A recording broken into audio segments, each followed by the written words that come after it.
Hello, everybody, and welcome to Health Tips for Life. So excited to be with you. This is second week we're doing live here, and we are, of course, very grateful to Dr. Stewart for carving out time for me here. He's a busy man, and just he said, "Hey, if there is something to share with humanity for that matter, as far as knowledge, I'm happy to do it." And seriously, I am so grateful because I'm learning also as well, guys. So this is for all of us here. So without further ado, let me bring in Dr. Stewart. Here you are. Hello, Doc. Hi, David. It's a pleasure to be with you again. Very, very, very excited. So we got a lot to cover. So I'm gonna get into it right away. Then later on, I'll answer a few questions that some of our viewers posted on the comments. And by the way, guys, just to let you know, we're gonna be meeting with Dr. Stewart's every Tuesdays at 19:30. Same time like today, but it will be on Tuesdays because he has coaching to do during the week, and so he's busy. So the only sort of time he has, and I am very grateful for that. So every Tuesday, be on the lookout for a conversation with Dr. Stewart. So let's get into our conversation about the health benefit of sleep. So uh, I'm going to ask you, Dr. Stewart, what is the profound health benefit of sleep? Oh my God, the list is so long. Over the course of my career, I've seen somewhere in the neighborhood of 29,000 people. Now, that's in groups and that's in private sessions and that's in consulting and so on. And I can't tell you how many hundreds and hundreds of those people had some major sleep disorder. And what they lacked is restorative sleep. Restorative sleep is when you wake up feeling refreshed and you're energetic and ready to go for the day. Not saying, "Where's the coffee? I have to drag myself out of," none of that. And that's how most people really are. They have to drag themselves out and they can't wait for the caffeine. Well, we're going to have some bad news for caffeine lovers. Anyway, here's the number one thing that you get from restorative sleep: you get to live longer. Wow. Really? Yes, you do. You get to live significantly longer. The medical research could not be more clear. Those who get restorative sleep live longer and they're happy about it. And here's one of the contributing factors with that. When you get restorative sleep, you are most likely going to avoid or delay heart attack, strokes, cancer, and all other degenerative diseases. Not that someday you won't succumb to it, but it's going to be much later when you're getting really high quality sleep. The next thing is your memory will improve. Practically all of us know somebody or have had days when our memories just don't seem to work. Well, one of the functions of restorative sleep is that your brain assembles your memories into some consistent story. And if you don't get adequate sleep, the story isn't put together very well. And sometimes people even have amnesia for what they experienced yesterday. Hmm. Other people saw it, but they can't remember it. And sometimes people who supposedly have a bad memory, they have a pretty bad reputation for being forgetful, and that's being kind. Behind their back, they say they're dopey. They just don't get it. And if you ask those people what's going on about sleep, they say, "Oh, I've had a sleep disorder for a long time. If I could only get a good night's sleep." Well, now we understand their memories are not wired together in a correct way. So they can't recall things that they don't have a memory of. The next thing is people who have restorative sleep are able to focus better. That means if they have goals and objectives, they're actually able to be a whole lot more productive because they can focus on it and get it done. As opposed to the brain sort of drifts off and they become unproductive or they start daydreaming, which is an interesting phenomena. If you don't get enough restorative sleep, you haven't done enough dreaming and you'll daydream during the day. Mm. We wonder how come some people spend a lot of time in daydreaming. Well, now we know. Another big advantage is you'll be energetic as opposed to fatigued or sad or depressed. You'll also be even-tempered. If you find somebody who's grumpy, angry, sometimes even violent, and you ask them how they slept, the answer is almost invariably the same. They slept not only poorly last night, but they've slept poorly for a long time, and it has this cumulative effect. You might have heard of something called sleep deprivation or Mhm. sleep debt. Mhm. Yeah, have it go on long enough, and boy, the consequences are bad. Another thing is your body will feel like it's carrying you energetically along, as opposed to it's some nearly dead weight that you have to drag along with you while you go through while you get your job done. Mhm. Another thing is when people get restorative sleep, they start getting it for an extended period of time for the first time, they find that their inflammation drugs are diminished. They actually stop taking as many medications because they find they don't need them. And that includes blood pressure medication. Talk about something important. Mm. Also, as I worked with people in restoring their sleep, people come to me and they're surprised to say, people have started telling me I'm a pleasure to be with. And in good taste, I don't say, well, what were you like before? But we do know if people are commenting now about you're much better now, it means you weren't much better then. You were a lot less. Before, yeah. Uh, another thing is people are more emotionally available. That means they're more able to share their positive feelings, uh, the love, the intimacy with the people that matter to them. And this goes a long way in making people want to be alive.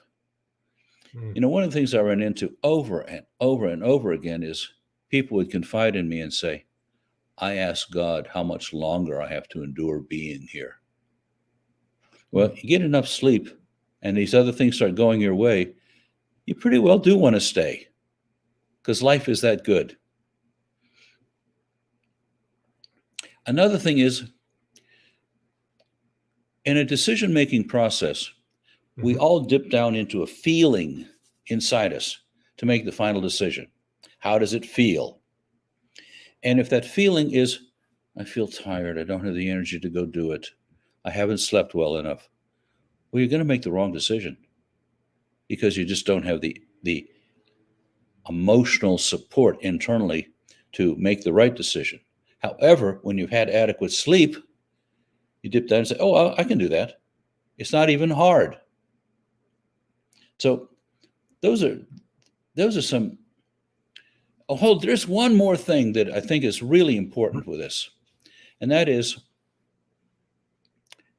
if you get restorative sleep night after night after night, you're much better able to establish workable goals, work toward those goals, and live life on your terms. How's that for a powerful list? Which is very, very important, instead of being just guided by. Now, the next question that's going to come to, I'm sure, everybody who might be watching this, or just for a common person to ask, how many hours sleep do we need? The latest research as of 2022 is adults function best Hmm. at 9 hours. You're going, Wow. gasp, 9. Hmm. You can't adequately function on less than 6. But the more, you say, well, it's a waste of time. The thing is, when you are awake, if you've slept 9 hours, you're Yeah. very much more productive and you get a lot more done than if you wake up after 6 hours and struggle through the day. Hmm. So training, and it's a challenge because you have to train yourself to sleep 9 hours. And you have to do a lot of things right to do that. So say adults, 9 hours, teenagers, 10 hours, infants, sometimes as much as 12 or 14 or 15 hours. The infants will regulate themselves, but the Wow. teenagers won't, and the adults won't either, unless they know what they're up to. Well, I usually personally, just to share with the viewers here, that I go to bed at about 2100 hours, and I sleep all the way through till about 0630. Oh, that's wonderful. Yeah. Now, Well, and my sometimes, observation of you, David, is you're remarkably disciplined and remarkably productive. So you're living proof that those hours do work. yeah, but also because during my times in the military, we will go to bed at 2030. Oh, So because I'll start my day at 0500 hours, yeah. so my body sort of get trained, and I don't watch TV, I don't do that kind of stuff. So 9 o'clock, 2100 hours, I'm in bed. And you know what? During the day, I feel I have enough energy to deal with the tasks at hand without even feeling tired. So that is what I noticed. At least I've been doing it for years now. So now here's the thing to not the question, rather. So if you know how it is in our society here, most Americans do not sleep enough. Just That's because that's absolutely true. yeah, that's how our society is. What will be, for example, the consequences of us thinking, oh, I don't need to sleep 7 or 8 or 9 hours? So what will be some of the, based on your experience and knowledge, and what will be some of the consequences people will face if Well, they the don't first sleep? consequence is poor memory. Hmm. And we talked about that just a minute ago. Yeah. But there's some other really serious consequences if you don't get enough sleep. One of them is there's something called beta amyloid. Beta amyloid is a tar-like protein substance Mm-hmm. that when you sleep adequate amounts, the brain Mm-hmm. cleanses itself of this beta amyloid. Now, if you don't Mm-hmm. get enough sleep, it keeps building up over time, and we call that Alzheimer's disease. We call it dementia. We call it all kinds of bad things, but what it does is it physically destroys the brain. So getting adequate amounts of sleep dissolves that, and you don't get those terrible diseases near the end of your life. Another one is for both men and women, poor quality sleep or inadequate sleep lowers testosterone levels. And you say, well, that has very serious consequences because testosterone is not just related to sexual function. It's Mm-hmm. related to strength. It's related to decision making. It's related to energy. It's related to quality thinking. So a person with poor sleep habits can have a testosterone level as much as 10 years older than their current age. That's serious. Oh, here's another one. There's something there's something that is produced while you sleep called natural killer cells. Well, that sounds pretty ominous. Well, it is if you're a cancer cell. Your body produces somewhere in the neighborhood of 17 new cancers a day. Wow. And these natural killer cells are designed to go after them and kill them. They kill them by dissolving them chemically. So if you don't have enough adequate sleep, the production of natural killer cells is inhibited, and your next stop is one of those cancers is going to take hold, and then that cancer is going to eat you alive. So getting adequate sleep is more than important. It's imperative if you want to avoid these horrible things. So you're dramatically healthier when you have adequate sleep. And the first places these cancers strike are your bowels, the prostate, and breasts. Do we have epidemics of those cancers right now? Yeah. What do you know? We do. Yeah, we So do. let's get less sleep, right? And wrong. Get more sleep. Yeah. This thing about getting adequate sleep, the World Health Organization has declared that people who do shift work, that is, they have one shift this month, new shift next month. The World Health Organization has declared this a high-risk job for developing cancer. It's a pretty prestigious organization. And the evidence, the medical evidence couldn't be more clear. Another thing is that if you get fewer than 6 hours of sleep, you're much more likely to have a heart attack. 200% more likely to have a heart attack. You think that's significant? Yeah, it is. And the real function of the function here is that your heart rate slows at night and has a chance to slow down and recover. Your blood pressure also drops, and so the stress on your whole vascular system is reduced. These are pretty cool things. How's those for bad things happen if you don't get enough sleep? Indeed. And we also know that you're going to be grumpy. And when I'm driving in traffic in the morning, if someone is honking, and if I can, I take a look at them and see just how droopy their eyes are. So if someone is a bad temper, right there. Yeah, you know, they didn't sleep well enough. Yeah, interesting. So here's an interesting side note. If a person doesn't get 16, if they don't get to sleep within 16 hours, they have measurable, and this is done by Harvard University, measurable declines in both mental and physical function. If a person goes 19 hours, they're so physically disabled that they are as impaired as someone who is legally drunk. Yeah. So getting an inadequate sleep is actually dangerous for all of those reasons.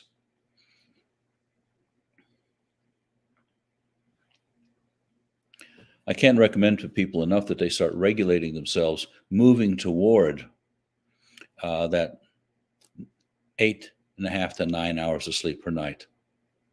Interesting. They'll be happier, and all the people around them will like them a lot better, and they get to live longer.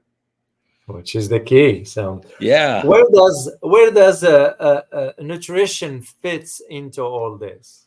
Oh my God, is it important? Well, it starts with one of the things that really hurts people's ability to sleep restoratively is the ingestion of caffeine in coffee, tea, colas, and so on. Your body has a mechanism that uses a chemical called adenosine. I don't want to go too much into the chemistry of this, but every cell in your body has a receptor for adenosine, and when adenosine touches it, it relaxes it. And so it has a receptor, like a lock and a key. Caffeine fits the lock better than adenosine does, and so it blocks the ability to relax and comfortably fall asleep. So limiting the amount of caffeine to 1 cup a day, typically before noon, is a really good idea, and not varying from that unless you want to stay awake at night, which I highly do not recommend. Yeah. Well, I fall into that category, Dr. Stewart. Oh, excellent. 1 cup at 1100 hours of coffee, and that's it. Well, that's really the way to do it. The second thing is, and this is something you hear a lot these days, is regulate the amount of short-chain carbohydrates that you take in. These destabilize your blood sugar levels, and they cause spikes in something called cortisol. Cortisol is a adrenal function, and one of the things that it does is it energizes you. So you start deregulating your blood sugar by spiking it with short-chain carbohydrates. You get this rush of cortisol, and now you're in a position of, I'm trying to sleep, but I'm all energetic. It's false energy, though, because it isn't long before the cortisol drops, but your sleep has already been disrupted. And you'll find people who say, well, I have to get up and eat something at night. Yeah, well, they're their blood sugar level, thanks to cortisol, has dropped so low that they're starving. And a part of their brain called the hypothalamus is saying, we're starving to death. You need to feed us something, because it's measuring blood sugar, and it is critically low. These people aren't kidding that they feel like they need to eat something. They probably do. But what they should be doing is having vegetables, high quality fats and oils, and high quality proteins throughout the day. And cut the spaghetti, cut the bread, cut the cookies. Those things are dreadful for your ability to sleep. No, indeed. Those are just a few things. Yeah. I was going to say, let me share this on the screen here. So Phil here wrote, if you recommend 9 hours sleep, when should I have dinner? Probably about 5 o'clock. That's early for many people because they don't get home from work. But we're talking about the best thing to do for your sleep. And that is spread it out. First of all, you want that dinner of high quality protein, lots of vegetables, quality oils like olive oil, and did I say vegetables? Meat, Yeah. vegetables, and fats. Okay. Yeah. What we want is to separate sleep from eating by about at least 4 hours. Yeah. I do eat dinner at 6 for me. 6 o'clock, exactly. The thing is, you have the discipline already set in place of when you. Let me back up. To set a specific time that you go to bed, and your body's really accustomed to doing that, is really imperative. And that you not vary it much on the weekends is also just as imperative. We don't want these disruptions in the sleep cycle because it causes heart attacks. So a consistent time for going to bed, and then your body will adjust to, you have dinner at 6, but you go to bed at 9 or 9:30. It's separated by about 3 hours. Ideal would be 4, but you've already got the number one thing under control. You get the number of hours in, and you do it in a very consistent way. Really critically important. Yeah. And personally, for me, just to share this with our viewers here, this is not I've been doing this for years. It's not just started on it last year. I've been for years and years, been always eating dinner around 1800 hours. I don't snack in between, and I don't even eat 3 meals a day. I don't believe in 3 meals a day. I don't know who came up with the idea of 3 meals a day. I just... The research is on your side, David. 2 meals a day, separated by 6 or less hours, gives people the longest life, the health, the greatest health, and the greatest mental health. Yeah, that's I mean, there's a whole lot of research on that that's very compelling, and any number of compelling personal stories that people will tell you about that make you a real believer. Yeah. No, I did notice, and I had some in my own family, getting up in age there. And so I have noticed, my recent trip, I had to visit some family members and so forth. And I noticed, sort of a decline in their mental abilities.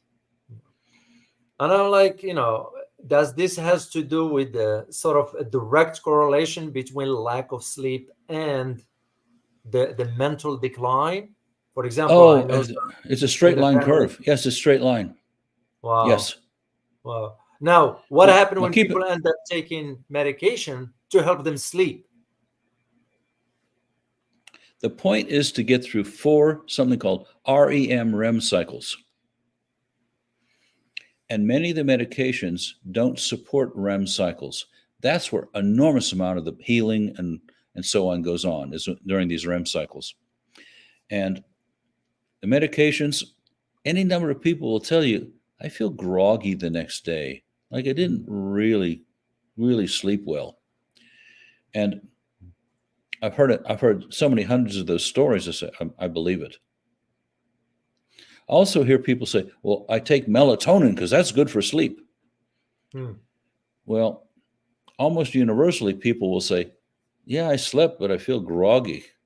I didn't really like it that well. Also, the pineal gland, uh, which produces melatonin, shrinks when it's not used. Now you've experienced brain damage because you've been taking a supplement that gives you what your body's supposed to give you when it's treated right. So the best thing is eat well and get into a regular sleep cycle. Avoid caffeine. Oh, and no alcohol. Wow, that's You interesting. talk about something to disrupt the problem with alcohol is it disrupts your blood sugar levels. It also Mm. puts a particular aldehyde poison in your system, which Yeah. is not Yeah. so much good for you. But Now, will it surprise you if I ever tell you that I never had alcohol? you've done a number of things right. Yeah. No, I never had alcohol. So I don't drink. I don't drink alcohol. So. Now, there is another thing that I've been having a conversation with some friends of mine, and when it comes up in the conversation and so forth, and one of them has to do with pertaining to sleep, of course. It has to do with the screen time at night. Is there a link between the blue light from the screens that interfere with the brain, or the chemistry of the brain, whatever, that impacts people What? like sleep? Yes. What we're really looking to is really looking to regulate melatonin, Uh-huh. and melatonin is what's going to put us to sleep, keep us asleep, and it's a very powerful antioxidant, free radical quencher, which cleanses your blood of really harmful molecules. So this blue green light from, say, a TV monitor or a bright full spectrum bulb impairs your body's ability to produce melatonin. The last thing you want for the last 2 hours before you're going to go to bed and expect to sleep well. So you want to get away from the computer screen. You want to get away Mm. from your TV uh, because they are actively harming you in terms of your ability to sleep and all the things that go with not sleeping restoratively. Interesting.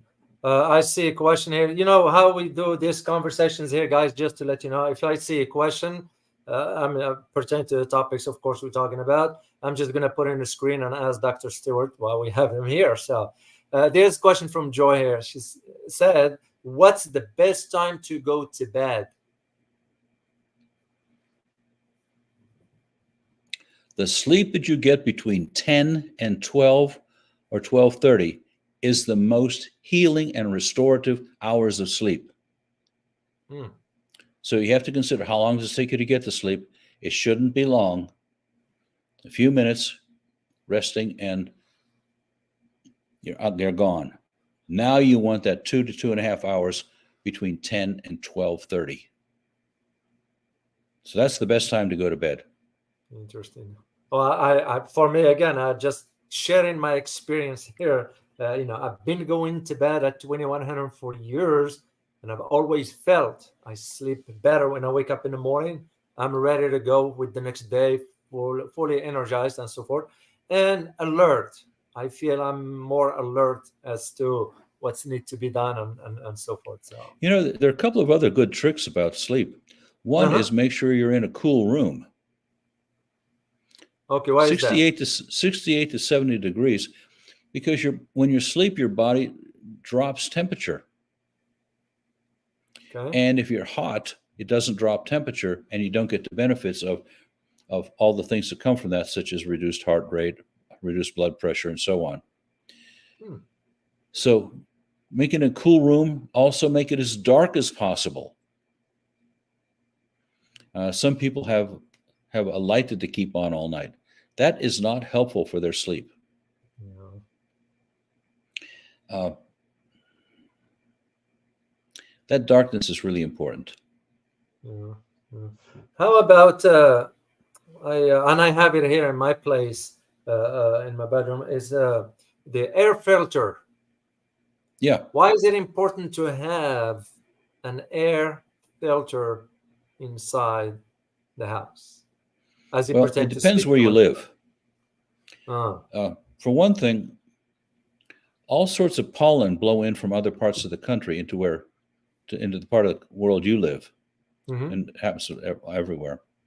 mm-hmm, Uh, and those pollens cause minor irritations to major irritations. They're allergens, and that air filter is going to pull that stuff out of the air. mm-hmm. Also, dust and debris uh, are helpful. You want quality air where you breathe or where you sleep. So getting Uh, that stuff out of the air is a pretty darn good idea. yeah. I mean, I did notice that, for example, when I used to travel around the world, I noticed how certain cultures pay close attention to bedtime. I was even surprised, you know, like they don't hang out till midnight. They don't, 10 o'clock their time, you'll see them in bed, and Yeah. but they start very, very, very, very early. So, and hardly ever noticed, at least the places that I've been in, hardly ever noticed the elderly having certain mental issues like Alzheimer's, dementia, Parkinson's. And I didn't notice this much when I was traveling around the world. And I wonder if the environment in those countries, and those are not like rich countries, they're just regular countries, I wonder if their environment there is more conducive to avoid this kind of chronic diseases. Somehow, well, the country I know the best is the United States, although I've lived other places. Hmm. Uh, we run into so many things here about there's a whole culture. The quality of the food here is the worst I've seen anywhere in the world. And so we're loading up with these short chain carbohydrates, and it's going to jerk our blood sugar around, make us sleep more difficult. We also have terribly bright lights going all the time. Hmm. And other places I've lived, they didn't have that. They in the evening everything was more subdued, more quiet, and less bright. You walk into some rooms at 10 o'clock at night to visit a friend, and it's as bright as it is in the middle of the day. Uh, So there's a number of lifestyle consider. Oh, and staying up late is culturally what you do in America.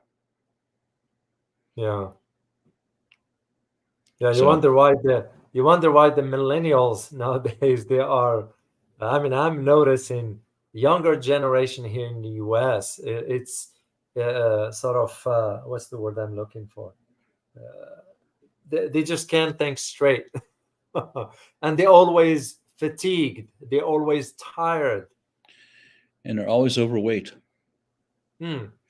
Because I do career coaching, and it's mostly for people between 25 and 35. I get a close up look at what they're really experiencing, and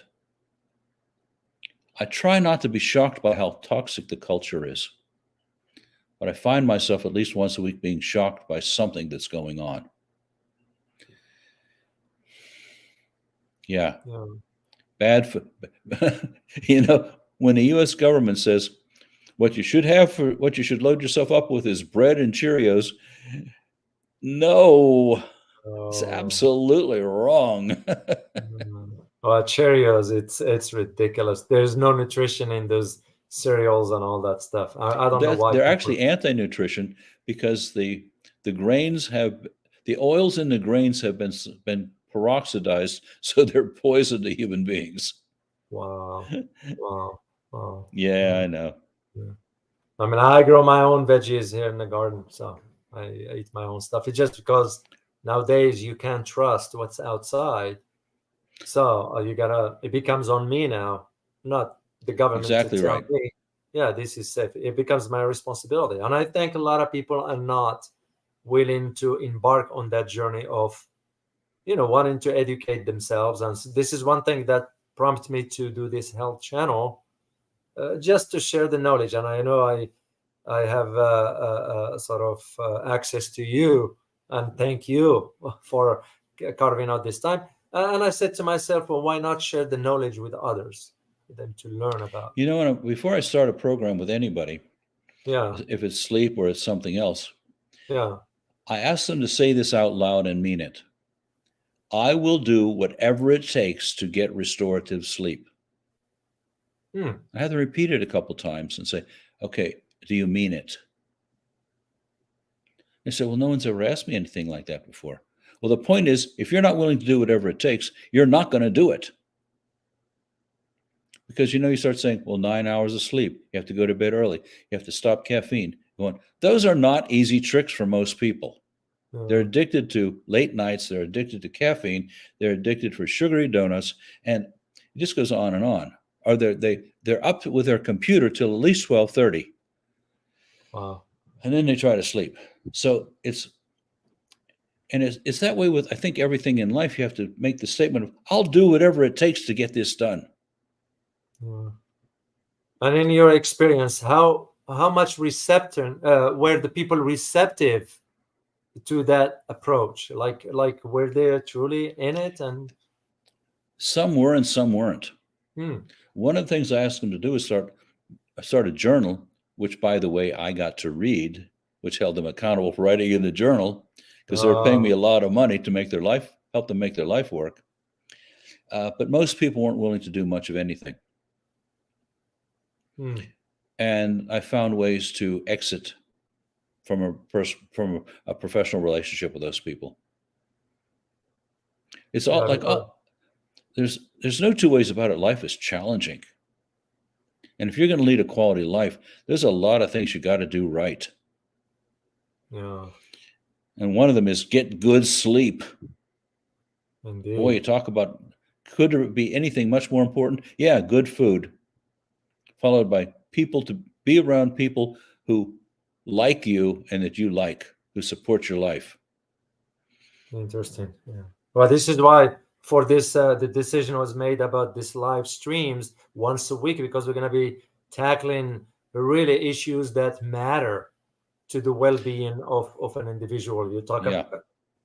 pardon me. You talk, for example, about anxiety. How much people do understand about anxiety? How much do people understand what's leading to anxiety? Do they know how to handle it? Do they know what to do? And those kind of topics we're gonna be addressing all these sorts of very important topics, because to me that's what knowledge is all about. Well, when you hear the thing about stress is killing us, Yeah. that's the truth. And when you deep dive into that, when we might do that next week or the week after, Yeah. We'll give people conclusive evidence that stress is killing us. Well, good. How about this, guys? What do you think? Should we do stress next week? So just leave me the answer on the chat box there. So because this way we can give enough time for Dr. Stewart to have that in his head, because he's busy with other stuff. So yeah, if you'd like us to do the topic of stress next week, just leave us the comment here on the chat box. So what is the final advice, Ross, before I let you go here for my viewers here?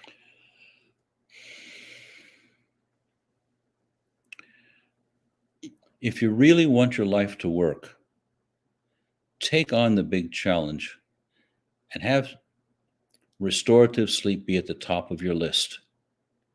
Recognize that it's doable if you do step by step, piece by piece. If you try to rush into all of it all at once, it won't work. But you might start with increasing from 6 hours to 7 hours. The next week, it might go to cutting your caffeine from 20 cups a day. That's a joke, although I know people who do that. I really do know people who do that. Wow. To 1 cup before noon. Piece by piece, as you learn about restorative sleep. But be easy on yourself with it. This is not to make your life worse. It's to improve the quality of your life and have you live your life on your terms. Well, great. I did see, just to let you know, Dr. Stewart, I did see some of the viewers responded to that question by saying they would like to have the conversation next week about stress. So, so just a reminder for you all that we will be doing the conversation with Dr. Stewart every Tuesday at 19:30. That's the time. And of course, I will post all this for you. And the next week's topic will be about stress. So Dr. Stewart will explain to us the sources of stress and how it impacts the brain. I'm assuming it impacts the brain. Is that correct? I don't know. I don't It know. does. It does. You know. The truth is, stress impacts every part of your body, every cell in your body. But that's a conversation for another week. Oh, so okay, we'll keep it for next week. So, well, I can't thank you enough on behalf of the viewers. I can't thank you enough for carving out time for us here, and we look forward to seeing you next week. You take care, Dr. Stewart. Bye bye. Well, here it is, guys. So we are very, very lucky to have Dr. Stewart. A lot, he's busy. He's very busy, man. But when I talked to him personally, and I said, "Hey, here is what I'm thinking of doing. Would you be willing to share your knowledge with my viewers?" Said, "Yeah, if this can help people live a better life, I'd be happy to do it." So he's carving out that hour for us here every week. We learn from it, and he has a lot of. He's a wealth of information. I tell you this, knowing what I know. He is a wealth of information, and as a matter of fact, I picked up some of the habits based on his recommendations and so forth. So I hope you guys enjoyed this topic here, and I look forward to seeing you next week. As always, remember your health is your best asset. Till next time. Bye bye.